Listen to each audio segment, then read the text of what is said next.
Welcome to Conscious Curiosity SD Podcast, where we interview local San Diego business leaders who are leading beyond profit and making a significant impact in the communities and businesses they lead. I'm Jeff Blanton from Jailbreak Leadership, where we help companies unlock their greatest potential through a unique strategic planning process and project implementation. I want to give a shout out to the community business organization that support the podcast, the BBB, Conscious Capitalism San Diego, Cause San Diego, and Be Local. We're now on YouTube, so please follow, subscribe, and make a comment so we can build this community of purposeful leaders. Enjoy the show. Welcome to a very special episode of Conscious Curiosity SD. Today marks an incredible milestone. This is our 100th show. As we move into our second century of conversations, I'm excited to share a couple of new things. First, Conscious Curiosity is now on YouTube. Yes, we're looking at the camera as we speak. Which, oh, by the way, is our second round because we forgot to record the first one. Hey, we're human, right? Exactly. Yeah, this is a professional operation we're going here. Yes, now you can see our faces in the studio as we dive into meaningful conversations with amazing leaders from across our San Diego community. We love your support. Please visit our channel, like, subscribe, and share to help us spread these inspiring stories even further. Second, I'm deepening the focus of our conversations around community, collaboration, and connection. How can we, as business leaders across both the for-profit and nonprofit worlds, come together to make San Diego the beacon in the hill, the city that others look to as a model for how business and community can thrive together? Let's be honest. If we want to live up to being America's finest city, there's still some work to do. There's one thing I've learned from these first 100 episodes is this. San Diego is filled with passionate, committed, and capable leaders who can make it happen if we choose to come together. So it's only fitting that our 100th guest is someone who embodies these three words of community, collaboration, connection. Samantha Scholl, welcome to Conscious Curiosity SD. I am so excited to be here. Thank you for having me as your 100th guest. I mean, this is exciting. Sam is not only a great friend and colleague, but also a constant source of inspiration. She brings endless energy, passion, and creativity to everything she touches, and she's using all of it to strengthen and elevate San Diego's business community.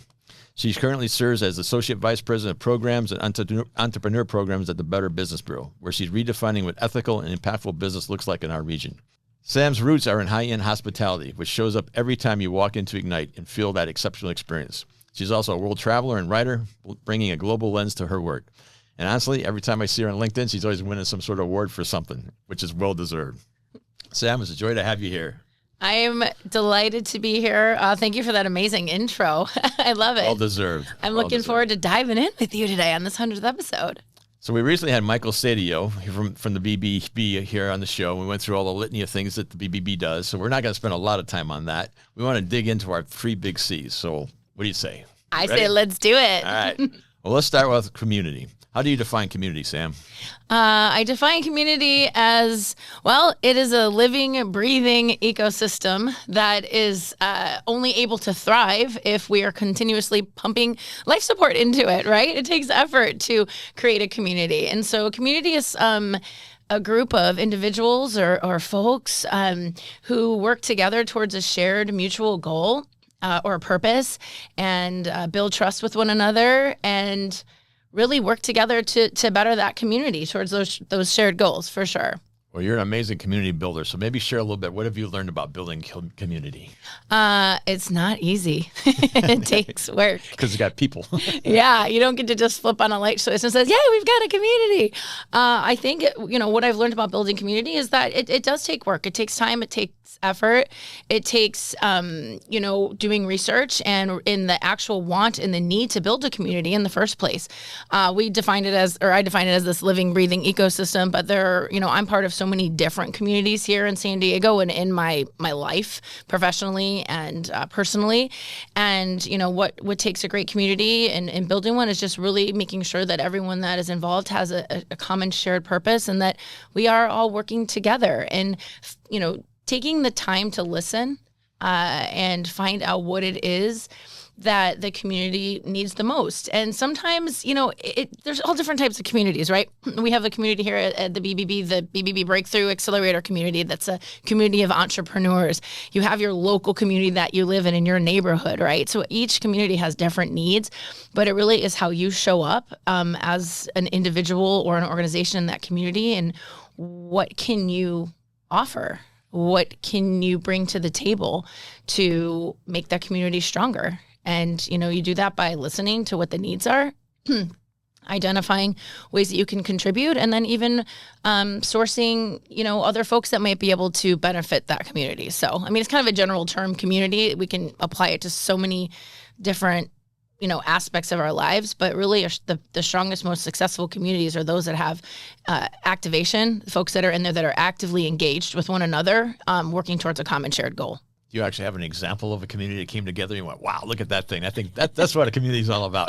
You got one of those, Sam? There's so many, but I'm gonna talk about our BBB Breakthrough Accelerator community and our You're not biased, are you? I'm not, but this is something we're really proud of, because when we tout our accelerators and all of our programs here at the BBB, one of the things that we're really proud of is building community is baked into one of our pillars for our educational programming. Like, we literally bake it in.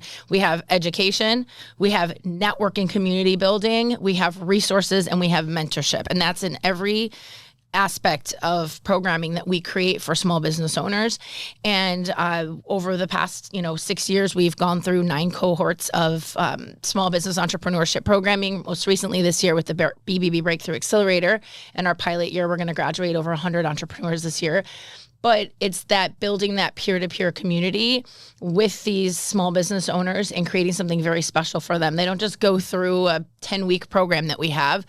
Once they go through, they're part of this community where there's constant engagement and activation from us, kind of acting as a facilitator to these communities and kind of stoking that fire to make them to continue to be ignited, to be part of the community. And what we've seen is quite a few different collaborations coming out of this. I mean, we have had recent graduates of our program who have actually started businesses together because of the program. And so it's just a collective mindset, this peer-to-peer community where they can learn from each other, connect, collaborate, share resources, refer each other out, and continue to grow the San Diego small business ecosystem. And it's been really beautiful. We have hundreds of graduates. We invite them back for alumni events. We keep them engaged with what we're doing, and it's beautiful to follow their growth, year over year after graduating the program and seeing what they've accomplished in their own communities. Love it. So maybe one of the ways of measuring a great communities are their spin-off communities, right? Yes, absolutely. Something can happen that says, okay, these guys came together to actually go do something else. Yeah, it's exciting. I couldn't agree more. All right. The second C, collaboration. Big word for me. It's a big word for you. I spent a lot of time here recently thinking about the difference between team and collaboration. And I went to AI to get clarity, as I do with most things. As we do sometimes, from time to time. All the time now. Anyways, what I found interesting was team was like, all right, we already have a purpose. We have a direction we want to go. It's about getting people lined up to that purpose, getting organized, roles, responsibilities, kinds of good, be effective and efficient. That's a team, right? Collaboration is about creating something new, about coming together to say there's a big problem and how do we come together to figure out something new. So that's really two different things when you think about it. Yeah, absolutely. Does that sound like your definition as well? Yeah, I mean, creating together. Creating together, yes, absolutely. Creating together, a true collaboration. Something that you and I have talked about in the past, and I think we talk about often, is that collaboration seems to be a buzzword. People are using it a lot. Just like they use team a lot. Teamwork makes the dream work. Okay. It's true. But collaboration takes work, just like community takes work. And it's a mindset. It's a practice. You're going to have to, really take the time to work in to make a true collaboration work. And so what I've seen from collaborations that have been incredibly successful are that common shared goal, outlining that, and different folks bringing their time, talents, and treasures to the table to truly work on that goal together and create an output that can be, create the most impact, sustainable impact. So one of the keys we talked about the first time we recorded this was, I know. was right on repeat here, was the need for safety, right? Yes. That people can come in and be part of this group and be safe to express themselves. Yeah. And the ability to actually have everybody's voice heard, right? That if you got 15 people in the room, all 15 are seen and heard and felt right in the room. So we were talking about the need for facilitators in that environment, because if you come in as a leader, it's kind of hard not to already have your kind of biases and have a way of kind of shutting things out. So true collaboration means everybody was heard, and having a process to make that happen is critical. Absolutely. And, that's one of the things I find about collaboration that tends to be the hardest thing when you're looking to collaborate, specifically on community events or any type of initiative, is we have a lot of strong leaders and strong, brilliant minds and folks that are, really leading the charge. And with that comes ego.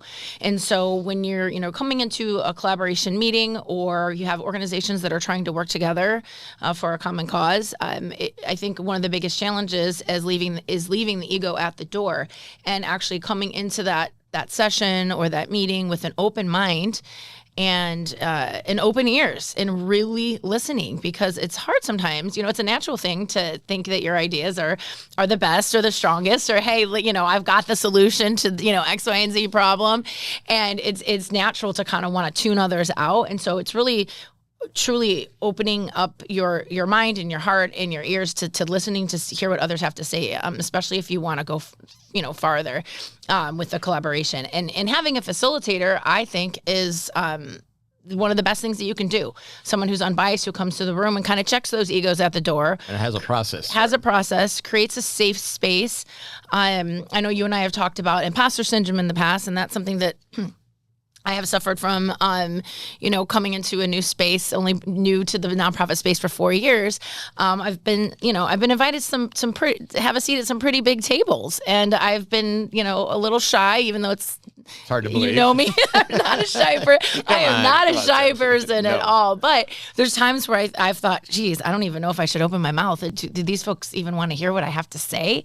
By having a facilitator to some of these collaboration meetings is key, because someone like you, or whoever, there's a process. Yeah, right. Yeah, and then it opens the door and it creates that safe space where ideas can flourish while you're generating ideas and tapping into people's creativity and problem solving. And then as a true collective mindset, that's where the collaboration really starts to happen, is where we bring all of our skill sets, all of our experiences, and something that's I think is incredibly imperative to success of any collaboration is having diverse voices at the table.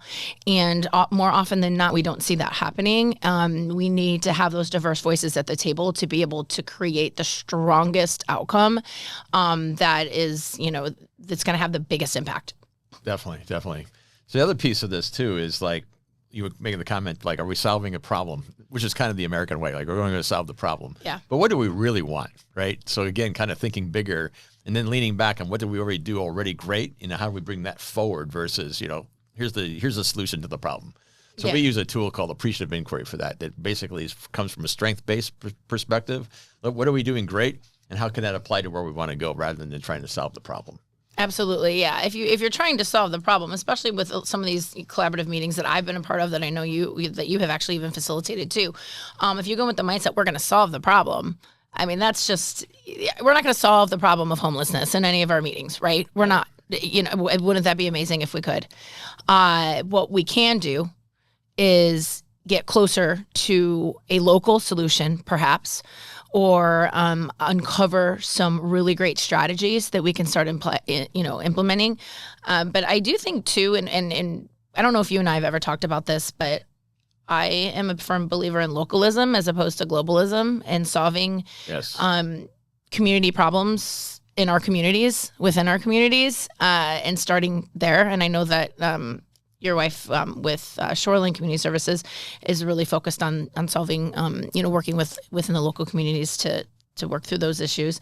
So, I think that's another thing too, is keeping it local. 100% agree with you. We don't need to go anywhere. We got plenty of talent. We got plenty of knowledge. We just have tapping into it in a way that we actually can make it work. So I think I'm just such a huge fan of the idea of, like, we need more collaboration. I think it's the answer to our problems. Yeah. Part of the reason this podcast exists was I was frustrated that Conscious Capitalism was interviewing during Zoom, or back during COVID. I mean, we were like interviewing people from New York and Boston. I'm going, why are we talking to these people? We should be talking to local people. And that's where this podcast came from. Like, let's talk to the local San Diego leaders and see what they've got to say. So we don't need to go anywhere. We got it all right here. We do. We have an incredible group of talented individuals and organizations in this community. We have a diverse group of organizations that are all working really working towards a lot of the same similar goals. I think we've had a conversation about 13,000 nonprofits in San Diego. So collaboration is key. How can we, I'm sure within those 13,000, there's several thousand that are working towards the same goal. So sure how do we, create that bridge? How do we bridge that gap, to connecting to one another, and then opening the door for conversation on how to collaborate. I think having that initial conversation too, it's collaboration, like I said, it can be a buzzword. People talk about it a lot, but just having a one-off meeting here and there doesn't, truly define collaboration. That's a conversation. It's a little bit different than actually collaborating and working towards something, creating that identifying that goal, that shared goal, and what steps you're going to take to work towards it, and holding each other accountable. So kind of interesting. Good example of collaboration is right here in this podcast, right? So we have the BBB, we've got Conscious Capitalism, we have Cause, and we have Be Local. So I have these 4 business organizations that at the top all kind of look the same, but they all have you kind of the niches you work in. And I was sitting here going, how come we're not doing things together? Right. So back on 2 years ago, I invited everybody into a meeting room and we did a little facilitated process around collaboration. Everybody said, yeah, of course we want to collaborate. And since then, some amazing things have happened. We've come together as organizations to co-lead on events and make things happen here in the community. So it's just sometimes just like, hey, can't we have this conversation? And someone just needs to pull it together. Absolutely. And we have, to your point, that's a great example. That's an example of one community. I want to call it a community that we're in. Is this a little alliance that we've created that you've actually kind of pulled us all together here in San Diego.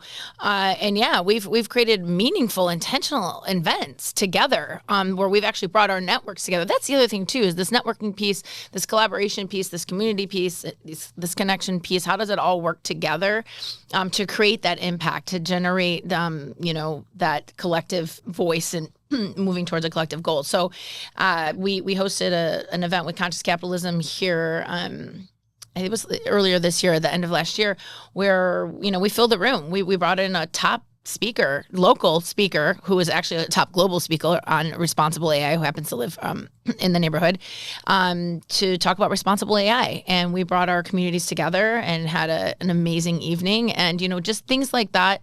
Now, were we solving any problems that night? No.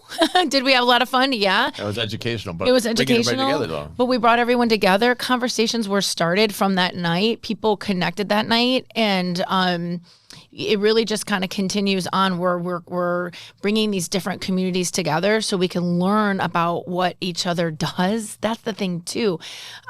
Really learning about these organizations that are doing really meaningful work, especially for me at the BBB. Part of what I do is I act as a wayfinder to resources. And so the more I know about organizations, the more I know. And then the more I can identify potential collaboration fits. Maybe the BBB might not be the best partner for X, Y, and Z organization. However, I know Conscious Capitalism and Be Local would be great partners for this event. So it's really just getting out there and learning. Always be learning and be curious, which is something that you like to say a lot. Yeah. Always be curious. You heard it here first. We actually have a little event coming together. It's going to be focused on collaboration. I'm in conversation with the heads of all those organizations we just talked about, to actually have a focused event on collaboration, putting people together, get them in the areas that they have interest, be it homelessness, or maybe it's for-profit, whatever the audience wants to, how they break up in their communities. But then how do we collaborate? We're going to come together and have that sometime by the end of the year, early next year. Yes, absolutely. I think collaboration is the answer to our issues around here. So we're going to do something. We absolutely are. We're going to host it here in Ignite space that it's kind of becoming a beloved space here in town. It's my home away from home. Yes, me too. But yeah, it'll be a beautiful evening, and we will be focusing on that. And I think that's the next step in, kind of a series of meetings and things that we've had in the past, really taking the next step to what can we do. Awesome. All right. On the C word number 3, connection. Right. Connection. What does that mean to you, Samantha? Oh my gosh, connection is like my lifeblood. That's what I do. I love to connect others with, each other's with resources. I really love to connect with other people. I am a firm believer, and I'm a super I would like to say community builder. You can't have community without connection. And so it all kind of starts from that, and just engaging intentionally with folks and being authentic and following up and doing research. And, I'm always, I'm curious. I want to learn about other people. I want to learn about what they're doing, other organizations in San Diego, for-profits, nonprofits. I want to learn about what they're doing and who they serve. To best see how we could potentially collaborate or partner with them, or just to be able to share the resources to others, and so connection starts, on the individual level, of course, and following up and following through, being authentic. It's a relationship, not a transaction. You hear that a lot, but it's the truth. If you want to connect and build and potentially collaborate and turn something into a community, you have to have a reciprocal relationship where it's both parties are contributing. It's going to come out relationships, yeah. Yeah, I talk about it. I'm kind of cheesy. I teach a networking class to some of my entrepreneurs, and I talk about the garden. How you want to plant a garden, and so you think about community building and relationship building as planting a garden. So when you plant the seeds, right? That's the first step. You're planting the seeds. You're doing that initial outreach or that initial meeting someone at a networking event, and then that follow-up and that re-engagement is putting the food and the water onto those seeds and maybe some of the sunlight, and then continuing the conversation, creating something together, building something together, sharing resources, sharing knowledge, maybe referring. You continue to cultivate that garden, and it turns into a beautiful relationship or garden where, everyone wants to be. And so that's kind of how I look at relationship building and connection. It's part and parcel of who I am as an individual. It's really important to me. So how, for someone like you that's got so many connections, how do you manage that? I mean, I have a hard time just keeping up with my wife, let alone, hundreds of people. I mean, trying to remember, you gave a little tip the first time we recorded this around remembering people's names. But I mean, how do you manage that? I mean, how do you keep that all straight? Yeah, it's tough, but you got to be intentional with it. That's part, that is part of my day. That is part of every single day that I have is following up. So you got to want it. It's the details. Yeah. I've worked with folks in so many different things down, or I'm constantly, I have notes. But, one thing I have always made, this goes back to my bartending days. Okay, so I bartended all through college. It was for the tips. I spent 28 years in the hospitality industry, so I've done a little bit of everything from dishwashing to being a managing partner of a restaurant. But one of my little claims to fame is I never forget a name. I also don't forget what people drink, but that goes right back to that bartending. I don't forget a name. I look people right in the eye when I meet them, and I say their name to myself 5 times. And I've been pretty successful with it. It's something I'm proud of. Now, that's me. I do have a really great memory for that, an uncanny ability to do that. That's a God-given talent. That is a talent. You got to work on it. I missed out on that one. I got to work on it. It's my superpower. I wish I had a different superpower, but that one will work for now. But no, I think that it is taking the time and actually caring. It's all about being authentic. You hear folks talk about being authenticity. I cannot stress it enough. When, you want something from someone, whether you want, your business and you're trying to pitch an organization for a partnership, or you're reaching out to someone, but you really have an ulterior motive, people see that. Right. They know that. We are intuitive folks, right? So when I get that cold LinkedIn request, or I get the cold email, or someone at a networking event comes up to me and starts word vomiting 4,000 different words about their business. I don't even know what they're saying before they even ask me how I'm doing. That's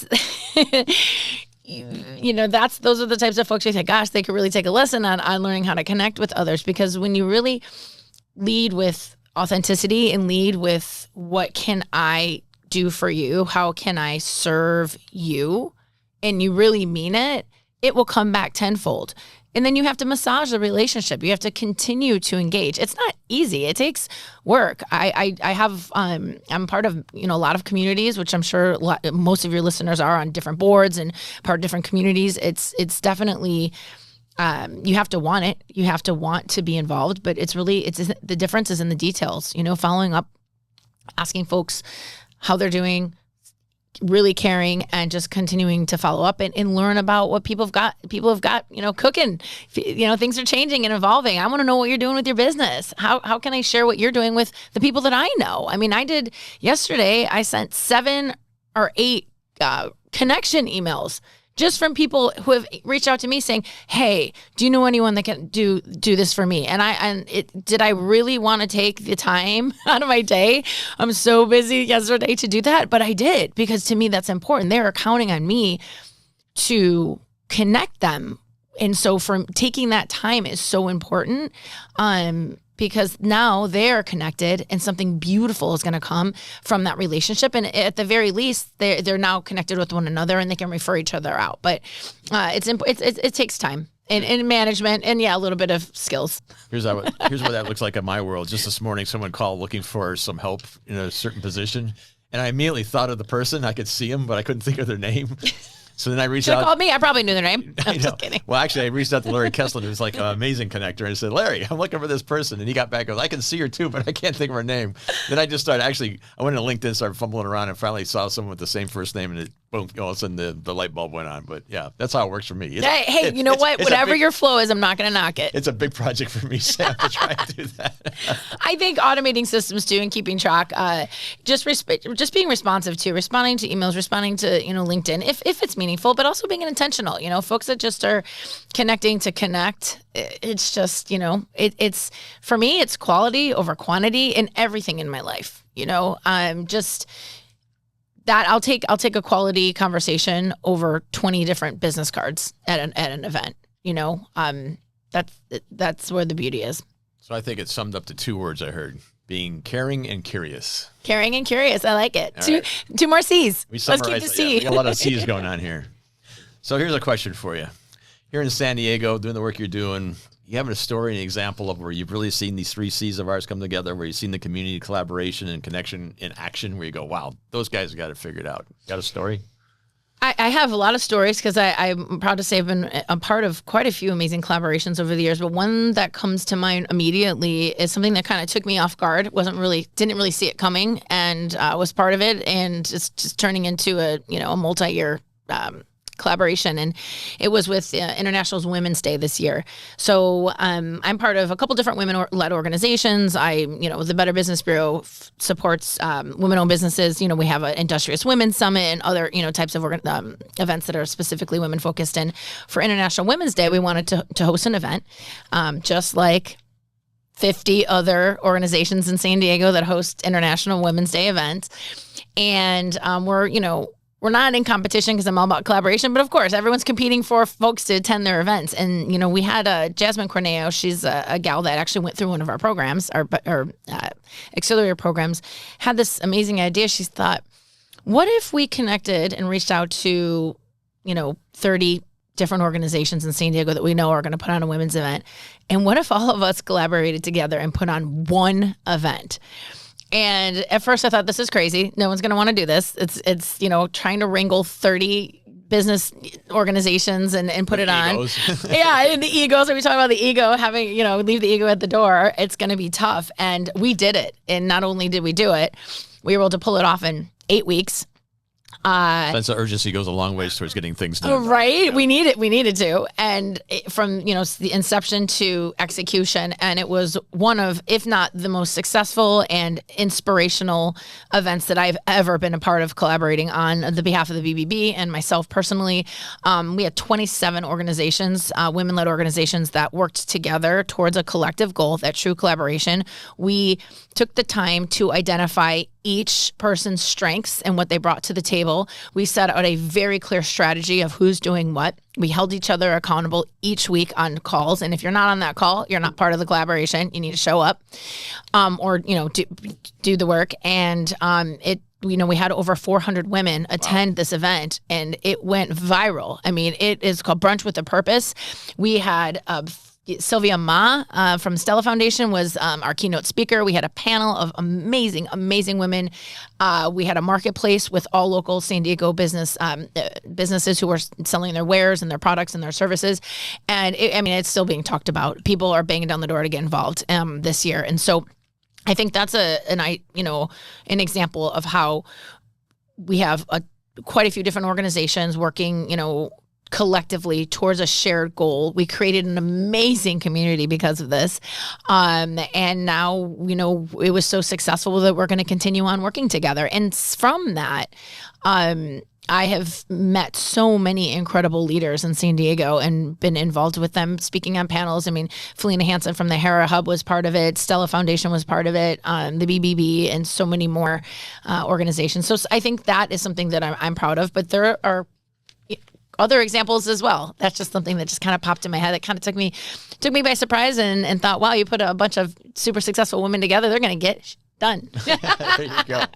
Well, speaking of that, in regards to community collaboration connection, what's happening here besides the collaboration event you and I are going to put on together? What else is happening in the BBB that people say, I want to plug into this kind of activity? Oh, yeah. Well, we can do this collaboration is the theme of this day, but it's something that's really important to us here at the BBB too. And so this holiday season, we wanted to create a few holiday initiatives where we're partnering with a nonprofit, Computers to Kids. I don't know. Have you ever heard of Computers to Kids? Yes. Yeah. Cherie Pierre is the CEO. She's an incredible, her organization is incredible. So the BBB is partnering with Computers to Kids. We're doing a month-long computer drive starting December 5th. It actually ends January 30th. And then we have a massive event at Snapdragon Stadium on January 31st, a big computer drop-off. But we're going to be collecting electronics, gently used computers, laptops, anything at the BBB from December 5th to January 30th. And we're also partnering with a purpose-driven business, a BBB for Good verified business, Sackcloth and Ashes. Bob Dalton, who's been on the show. Yeah, I was going to say our dear friend Bob Dalton, who's also a very good friend of mine. We're partnering with, we created a holiday initiative with him, specifically the BBB. It's called Blanket the Southwest. And our goal is to provide 2,000 unsheltered neighbors with blankets throughout the course of this campaign. So anyone that, purchases a blanket through the website that we've developed will get a 25% off. And we're going to be doing 2 blanket drops, one here in San Diego when we identify a shelter to go to and one in Phoenix. And it's really just partnering with purpose-driven businesses. And so on December 5th, we're having an event here at the BBB where we're going to have, it's a holiday mixer. It's called Spark Joy, a BBB mixer for good. We'll have live music, wine and treats and snacks and delicious food. And we're going to have a fireside chat where I'll be moderating the panel, and we're going to talk about how businesses can give back. We're going to have the CEO of Computers to Kids. We're going to have Bob Dalton. We're going to talk about how the three of us are working together in San Diego to make a difference this holiday season and try to get other local businesses inspired and activated to do something for their clients, for their communities, and for their businesses this holiday season. And so that night's going to be a big commuter drive too. And I'm excited about those partnerships as well. So thanks for asking. What a great example of everything we're talking about here. Yeah. So you just brought it up, BBB for Good. Yeah. Very exciting. We're launching a new program here. So maybe give us a little insight on what that's all about. Yes, the BBB for Good is something that is near and dear to my heart. And I'm really excited to be a part of it. A little bit of history. About 6 years ago, it was kind of created by, it started with the International Association of Better Business Bureaus as a concept to elevate businesses who are incorporating a higher purpose into their mission. And so they kind of launched this pilot program, if you want to call it, initiative, Trustmark. But, just like any organization, there's a lot of bureaucratic red tape we got to get through. And it took some time. And really, Christina Hook, she's our senior director here in San Diego, and she oversees all of our public relations and our corporate media partnerships. And she really took the bull by the horns with BBB for Good and made it her own, and really wanted to make sure that the BBB serving the Pacific Southwest and CIC here in San Diego created a splash with BBB for Good, because in our local economies here, we have so many businesses that are doing so much good work, and we wanted to elevate those businesses. And there's certifications like B Corp out there that are incredibly expensive and a lot challenging to get through, and really are geared towards those bigger corporations. And, at the BBB, most of the businesses that are accredited and that we work with are 10 employees or under. They're those small mom and pop shops, but a lot of times they're the ones creating so much impact in their communities. They're, they're volunteering. They have a fantastic company culture. They're engaging with their communities, and they are creating a real social impact or environmental impact. And so we wanted to create a program that elevates them. And also they have to adhere to an additional 4 standards of trust. To become accredited, you have your 8 standards of trust that they have to, go through. And this is an additional 4. And, it's really the nod to those purpose-driven businesses that are putting purpose over profit. Well, I love that, because sitting here in this podcast room, over 100 shows, I'm always amazed at these companies. They come in here, they might not speak the same language as conscious capitalism, but they're just doing amazing work because it's kind of who they are. And so, like you said, there's all these businesses out there doing amazing things. You want to be able to highlight them. You want the community to know that they're doing that kinds of work. So I think that's what BBB for Good is going to be about. We also talked about how this is critical in the era we're in, where you got to be resilient as a company. Oh, yeah. And I think the companies that are doing this kind of work are going to be the resilient companies that are going to survive in the future here. So it's great stuff. It is. And you said the key word, it's resiliency. And that is the word, I think, of, now of 2026 and beyond. We have a really precarious, state of the union right now. And so I think that businesses who are creative and truly care about their communities and are able to give back by building a community locally and supporting, your local ecosystem that you live in, and building those bonds and those loyal clients and those loyal supporters, and actually giving back. Those are the businesses that are going to survive. That's how I survived my business during COVID. If I hadn't built a strong community ties, we never would have gotten through that dark storm of COVID. And now the business is thriving, and I'm no longer a partner, but it has, it succeeded and continues to succeed because of those community partnerships and really caring about that and being a part of a bigger picture. I'm incorporating that higher purpose into our mission and into their mission. And that's really what BBB for Good does. And the businesses that are resilient are going to survive, because in this economy, the way that consumers have decide to purchase is totally evolved and is changing. And they want to align their dollars with businesses that are doing good. And the businesses that are like the Patagonias of the world, or the businesses, the Bob Dalton with Sackcloth and Ashes, those purpose-driven businesses, those are the ones that are really, really succeeding and leading the charge. Exactly, because your customers are the ones who are going to decide if you're going to succeed or not. So. Exactly, right? You can talk about it as much as you want, but really caring, giving back, and supporting and delivering on those social and environmental impact promises. That's the key, because there's a lot of badges that you can get. And a lot of folks like to say, I do this or we do this, but where's the proof? The proof is in the pudding. So BBB for Good, they are vetted. They have to show that they are delivering on those social or environmental impact promises. They have to have authentic marketing and not say they're going to do something and not be actually following through, and really engage in their communities and have a higher purpose into their mission. That's really what BBB for Good is all about. And we want to support and highlight those businesses. And we want to be able to create training for the businesses who want to become BBB for Good or purpose-driven businesses. Potential the collaboration between the BBB and conscious capitalism, right? Bringing those two together to make something happen. So good stuff. Yeah. So let's talk about Samantha for a moment here. Okay. One of the things I said, you're a world traveler. 70 countries you've been to so far, yeah? Yeah, counting. And counting. So, going out and seeing the world like that, how does that influence how you operate on a day-to-day basis? What impact has that had on you? I think it has the biggest impact. I'm a sociologist at heart. I love learning about people, cultures, history, architecture, but specifically with different people and different cultures. It's something that I've always been passionate about. It's what I have my degree in. And so I knew kind of at a young age that I wanted to travel the world. I'm a vagabond. My blogs are called The Savvy Nomad. I'm a nomad. I'm a vagabond. I like to travel. And I did. I've traveled to 70 countries on a shoestring budget with just a backpack and written about all my experiences. But how has it changed who I am as a person? It created, I have that wanderlust within me, but actually being able to go through experiences and meet people and hear about their life and their culture and what makes their community special. I've been able to bring that back. And I think that broadened world view is so important. And it goes back to the diversity and that the importance of having diverse voices in your life. It really truly enriches my life and my experience and the way that I view the world and what's really important. So, it's funny. People ask me, what's your favorite place that you've ever been to? I get that question all the time. Sure. And I mean, that's the first thing people say is, what's the best place you've ever been to? I didn't want to ask that question. So.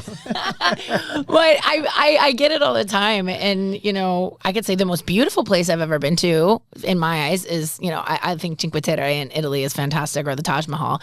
But the place that changed me as a person, the one place that I can pinpoint that I went in as one person and came out as someone else is my 8 weeks I had in India. And it was just a transformative experience in my life being there and with those amazing folks and just the communities and just such beautiful people. And I just came out of there with a completely different outlook on life and just respect for so many different things. And I just loved it. I loved, the people, the culture, the food, all of it. And it changed my life. And so I brought back with me these different experiences and cultures and really helps me to develop a wider view of the world. So we have that in common. I spent a couple months in India myself. Okay. Yeah. So, it's a special place. About, yeah. Well, Sam, we got to start to put a bow on this thing. I always like to end with, what's the one big idea? If people didn't remember anything, what's the one thing you want them to remember out of this conversation?